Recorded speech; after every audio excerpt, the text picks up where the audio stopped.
ये कहानी है राजेंद्र नगर की, जहाँ नैना अपनी माँ सरला के साथ रहा करती थी। सरला के पति का देहांत बहुत समय पहले ही हो गया था, इसलिए अब सरला एक अमीर आदमी के घर में काम करके अपना घर चलाती थी। बेटा, मैंने नाश्ता बना दिया है, खा ले। ठीक है, खा लूंगी। आपने खाया? नहीं, तू खा ले, मैं बाद में खा लूंगी। क्यों? क्यों क्या? कह रही हूँ ना, बात मान। साफ साफ कहो ना, इतना ही नाश्ता है, आपके लिए है ही नहीं। अरे तू क्यों परेशान होती है, मैं जाकर एक ब्रेड ले आती हूँ, तू बैठ आराम से। ये सुनकर नैना हैरान हो गई और बोली, क्या क्या कहा आपने? कहाँ जा रही हो? ब्रेड लेने। माँ, आपको मालूम है ना आपको क्या दिक्कत है, फिर भी अकेले बाहर जाने की बात कर रही हो। अरे मैं कहीं दूर थोड़ी ना जा रही हूँ, बस नुक्कड़ वाली दुकान तक जाऊंगी। नुक्कड़ वाली दुकान तक जाकर भी आप वापस नहीं आ पाओगी। आपको पता है ना डॉक्टर ने क्या कहा था? आपको ये जो बीमारी है, इसके चलते आप कोई भी पेचीदा चीज याद नहीं रख सकती, चाहे वो घुमावदार रास्ते हो या फोन नंबर हो या एड्रेस या कुछ भी। आपको सिर्फ इतना याद रह जाएगा कि इस शहर में घर है, घर तक पहुँचना कैसे है आप नहीं समझ पाओगी। लेकिन बेटा, मैं कब तक तेरे सहारे बैठी रहूंगी? आप मेरे सहारे नहीं हो, मैं आपके सहारे हूँ। अगर आप कहीं खो गई या चली गई तो मेरा क्या होगा? अच्छा बाबा, ठीक है। अब सुबह सुबह भाषण सुनाएगी क्या? जा, तू खुद जाकर ब्रेड ले आ।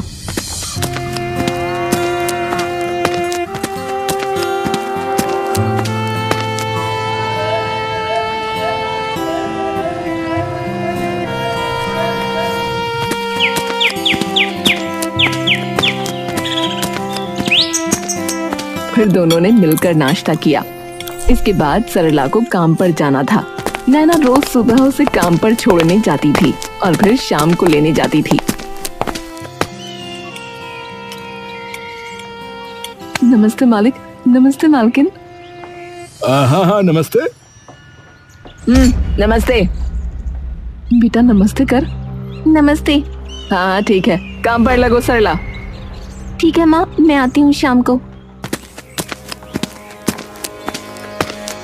राजेंद्र नगर की शाम ढल चुकी थी। नैना हमेशा की तरह अपनी माँ सरला को लेने मोनिका मैडम के घर पहुंची, लेकिन उस दिन कुछ अजीब था, बहुत अजीब। माँ कहाँ है? सरला नजर नहीं आई। नैना ने दरवाजा खटखटाया। अंदर से मोनिका निकली। मालकिन, माँ को लेने आई हूँ। आज तुम अपनी माँ को लेकर नहीं जा सकती। अरे मजाक कर रही है क्या? माँ कहाँ है? मैं मजाक नहीं कर रही लड़की, तुम्हारी माँ ने आज हमारे घर में तबाही मचा दी है। क्या? कैसी तबाही? हम लंदन से एक खास फूलदान लाए थे 20,000 का, और तुम्हारी माँ ने उसे तोड़ दिया। नैना के चेहरे से जैसे सारा रंग उड़ गया। उसके पैरों के नीचे से जमीन खिसक गई। 20,000? वो तो 2,000 भी इकट्ठा नहीं कर सकती थी। मालकिन 20,000? वो तो बहुत ज्यादा है, लेकिन हम धीरे धीरे पैसे दे देंगे, प्लीज माँ को जाने दीजिए।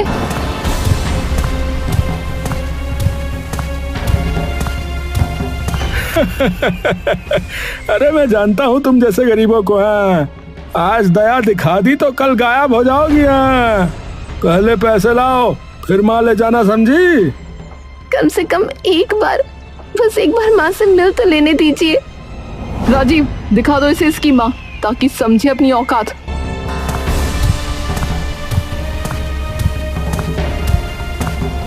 सरला को जैसे कैदियों की तरह बाहर लाया गया। उसकी आंखें भीगी थीं, कपड़े गंदे हो चुके थे। बेटी, मुझसे गलती हो गई, पर तू क्या करेगी? इतने पैसे कहाँ से लाएगी? मैं लाऊंगी माँ, किसी भी हाल में, आपसे वादा करती हूँ।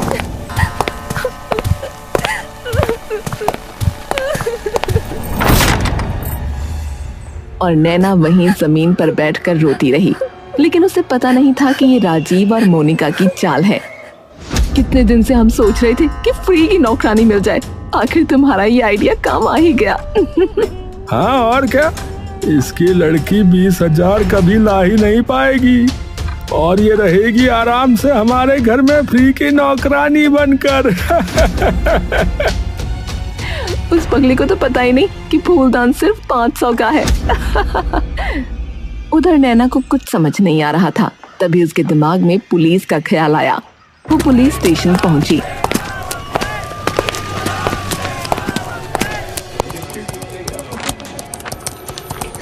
इंस्पेक्टर साहब, उन लोगों ने मेरी माँ को बंधक बना लिया है।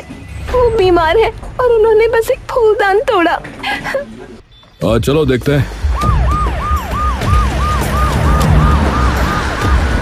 वो लोग मोनिका और राजीव के घर पहुंचे। राजीव जी, जरा बाहर आइए। राजीव मुस्कुराते हुए बाहर आता है। अरे अरे इंस्पेक्टर साहब, कैसे आना हुआ है? आपके खिलाफ एक छोटी सी शिकायत आई है, लेकिन आप चिंता मत कीजिए, लड़की की ही गलती है। वैसे भी गरीब लोग ऐसे ही होते हैं, आप तो बस थोड़ा वो समझ गए ना। राजीव चुपचाप इंस्पेक्टर के हाथ में कुछ पैसे रख देता है। नैना जैसे पत्थर की हो गई। ये क्या, पुलिस भी इनके साथ मिली हुई है? अच्छा, तो ये बात है। कोई बात नहीं, पर मैं फिर भी लड़ूंगी। मैं हार नहीं मानूंगी।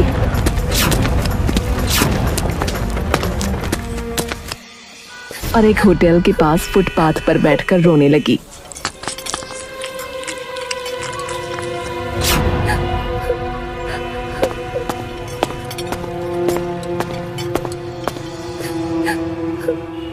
बेटी, ये लो पराठा खा लो, भूख लग रही होगी। धन्यवाद अंकल। लेकिन जैसे ही वो पराठा खाती है तो कहती है, ये क्या बनाया है? इसमें नमक है या चीनी? अरे क्या हुआ? ऐसा पराठा तो मैं भी ना खाऊं। बेस्वाद, बेहुदा, इतना अजीब पराठा। तू कौन है बे? मेरे पराठों की बुराई करती है, हैं? जानती है मैं कौन हूँ? मैं हूँ वो जो तुमसे बेहतर पराठा बना सकती है।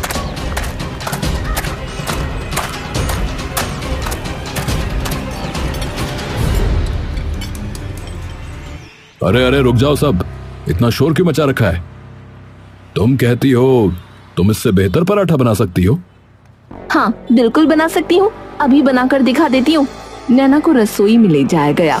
उसने सादे आटे का पराठा बनाया, लेकिन उसमें था उसकी मेहनत का स्वाद, उसकी माँ के लिए उसका प्यार और आंखों में उसके संघर्ष की आग। हे भगवान, ऐसा पराठा तो मैंने जिंदगी में नहीं खाया। वाह वाह वाह वाह, क्या स्वाद है। हा हा हा। मैं भी मानता हूँ कि तुम मुझसे बेहतर है। बेटी, क्या तुम हमारे रेस्टोरेंट में काम करोगी?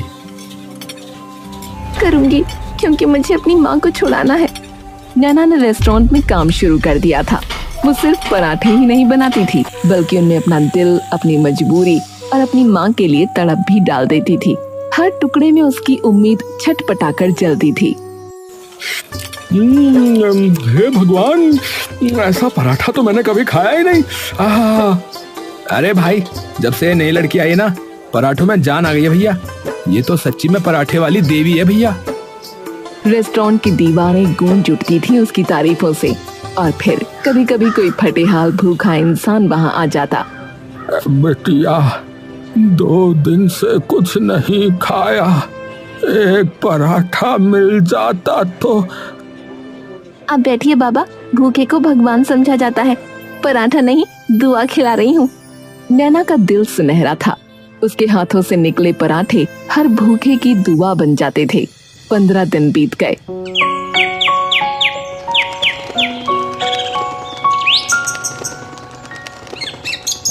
उस दिन रेस्टोरेंट का मालिक आया और उसने नैना को एक लिफाफा दिया। बेटी, ये तेरी मेहनत की पहली कमाई, पूरे 10,000 रुपए हैं। धन्यवाद, सच में ये मेरे लिए बहुत बड़ी बात है। लेकिन जैसे ही मालिक की नजर उसके चेहरे पर पड़ी, वो ठिठक गया। अरे क्या हुआ? 10,000 मिलकर भी तू इतनी उदास क्यों है? क्योंकि मुझे 20,000 चाहिए। मेरी माँ वो बंधक है। क्या? ये बात तुमने पहले क्यों नहीं बताई मुझे?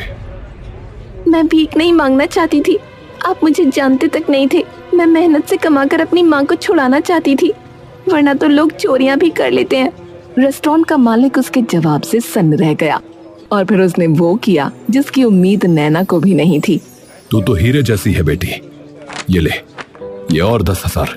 जा अपनी माँ को वापस लेकर आ। सच? आप मुझे और पैसे दे रहे हैं? हाँ जा बेटी, आज एक बेटी की जीत होगी।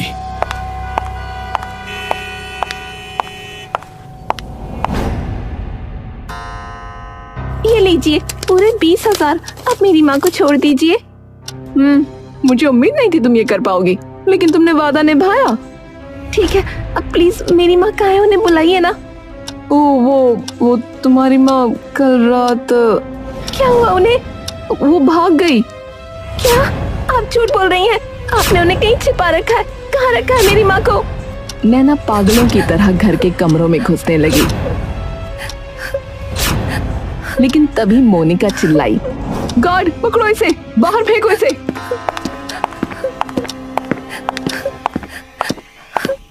हमें तेरी माँ को रखने का कोई शौक नहीं है लड़की। वो सच में भाग गई। हमारी बात पर यकीन कर।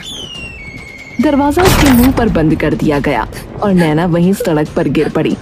नहीं माँ, आप भाग नहीं सकती। आप तो भूल जाती हैं रास्ते। आप वापस नहीं आ सकती। कहाँ गई माँ? अब नैना ने पूरा शहर छान मारा। मंदिरों के बाहर,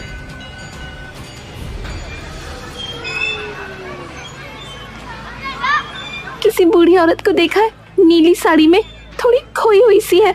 नहीं बेटी, नहीं देखा। उसका दिल फटकर रह गया, पर हार मानने का सवाल ही नहीं था। उसने सोचा, एक बार फिर पुलिस के पास चलती हूँ।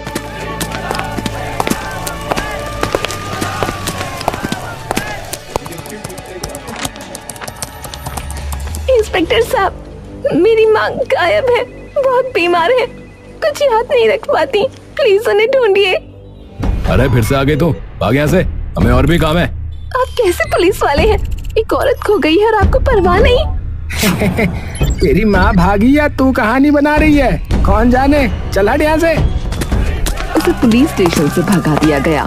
न कोई रिपोर्ट लिखी गई, न मदद मिली। कोई नहीं है इस दुनिया में जो मेरे दर्द को समझे। मैं ही अपनी माँ को ढूंढूंगी, चाहे जिंदगी दांव पर क्यों न लगानी पड़े। थकी टूटी बिखरी हुई नैना जब रेस्टोरेंट पहुंची तो उसके चेहरे पर वो चमक नहीं थी जो कभी उसके पराठों में झलकती थी। उसकी हथेलियां गर्म तवे पर काम कर रही थीं, लेकिन दिल कहीं और भटक रहा था। माँ, आप कहाँ हैं? क्या आप सच में मुझे छोड़कर चली गईं? तभी रेस्टोरेंट में एक गाड़ी आकर रुकी। उसमें से उतरे एक रौबदार अफसर, लेकिन आंखों में तेज। वो थे एसपी विजय सिंह। एक पराठा देना बेटी, बड़ा नाम सुना है तुम्हारा। नैना ने बिना कुछ कहे पराठा बनाकर परोसा, लेकिन उसके चेहरे पर मुस्कान नहीं थी। एसपी ने पहला निवाला मुंह में डाला और चौंक गए। वाह, ये तो पराठा नहीं, जैसे जादू है। पर तू इतनी उदास क्यों लग रही है बेटी? माफ कीजिए, मैं आपको नहीं जानती, पर आपने पूछा है तो बता देती हूँ। मेरी माँ को कुछ लोग बंधक बनाकर रखे हुए हैं और अब कहते हैं कि वो भाग गई। पुलिस ने कोई मदद नहीं की। मैंने समझा था पुलिस जनता की सेवा करती है, लेकिन यहाँ की पुलिस बिक चुकी है। एसपी ने धीरे से अपना कार्ड जेब से निकाला और नैना के सामने रखा। मैं एसपी विजय सिंह हूँ और तुम्हारी माँ को ढूंढ कर रहूंगा। ये मेरा वादा है तुमसे। नैना की आंखें हैरानी से भर गईं। उसने झट से पैर छूने की कोशिश की, पर एसपी ने उसे रोक दिया। चलो, सबसे पहले उस थाने में चलते हैं जहां तुमने शिकायत की थी। ठीक है।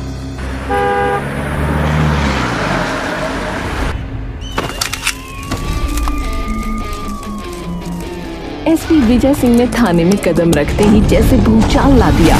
कहाँ है वो इंस्पेक्टर और हवलदार जिन्हें एक लड़की की फरियाद मजाक लगी थी? कहाँ है वो? सर सलाम साहब, हमें नहीं पता था सर। चुप रहो, तुम दोनों को सस्पेंड किया जाता है तत्काल प्रभाव से। वर्दी पहनने का हक नहीं है तुम जैसों को। थाने की दीवारें कांपी थीं और नैना की आंखों में पहली बार उम्मीद की चिंगारी जली। फिर वो दोनों राजीव और मोनिका के घर पहुंचे। देखो राजीव और मोनिका, अगर तुमने उस औरत को कहीं भी छिपाया है तो याद रखो, कानून की नजरें बहुत तेज होती हैं। नहीं सर, वो सच में भाग गई। हमने सोचा था कि उसे फ्री की नौकरानी बनाकर रखेंगे, लेकिन वो तो भाग गई। क्या? ये देखिए सीसीटीवी फुटेज। ये रही बाहर की फुटेज। देखिए, ये रही नैना की माँ सरला। ये देखिए, 2 दिन पहले रात को बाहर निकल गई थी। वीडियो में साफ दिख रहा था कि सरला डगमगाते कदमों से गेट के बाहर निकल रही थी। एसपी ने वीडियो रुकवाया और सर झुका लिया। ठीक है, अब ये केस मेरी निगरानी में रहेगा। तुरंत सरला की फोटो पूरे शहर में लगवा दी गई। दीवारों, बस स्टैंडों, रेडियो, हर जगह सिर्फ एक ही पुकार, क्या आपने इस औरत को देखा है?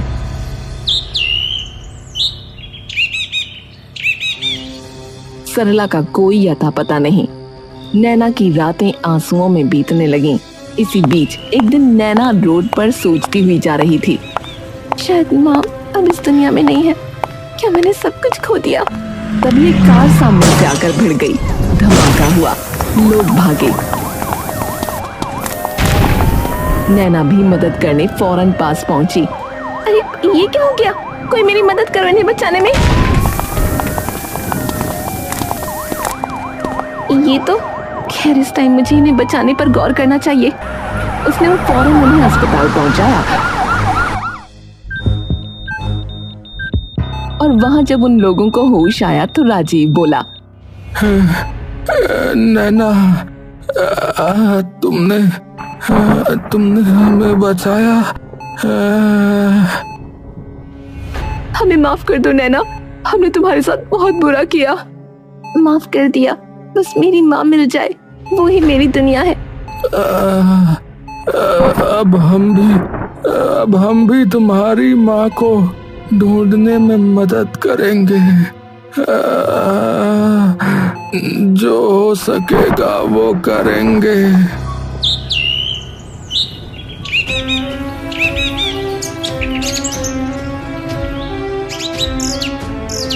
अब राजीव और मोनिका भी अपनी जान पहचान और हर तरीके से सरला को ढूंढने लगे, लेकिन दिन बीतते जा रहे थे और कोई सुराग नहीं।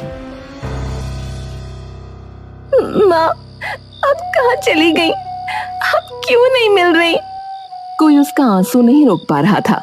वो टूटी हुई, बिखरी हुई, फिर भी उठी और काम पर लौट गई। रेस्टोरेंट में हलचल थी। तभी एक कमजोर आवाज गूंजी, बेटी एक पराठा मिलेगा? हाँ बैठिए, गरम है। तभी कोई बोला, अरे ये तो वही औरत है जिसके पोस्टर लगे हैं पूरे शहर में। नैना ने झटके से नजर उठाई और उसका शरीर जैसे जम गया। आंखों से आंसू बहने लगे। माँ! सामने सरला खड़ी थी, लेकिन जैसे ही नैना ने उसे गले लगाया सब दर्द खत्म हो गया। मैं भी तुझे ही ढूंढ रही थी, पर रास्ते याद ही नहीं रहे बेटी। घर, पता, गलियां, 14 नंबर, सब कुछ भूल गई थी। मैंने पूरा शहर ढूंढ मारा माँ, हर नुक्कड़, हर मंदिर, बस आप ही नहीं मिली माँ। दोनों माँ बेटी गले लगकर फूट फूट कर रो पड़ी। रेस्टोरेंट के लोग, ग्राहक, मालिक सब तालियां बजा रहे थे। लो भाई, आज पराठों में नहीं, जिंदगी में जान आ गई है।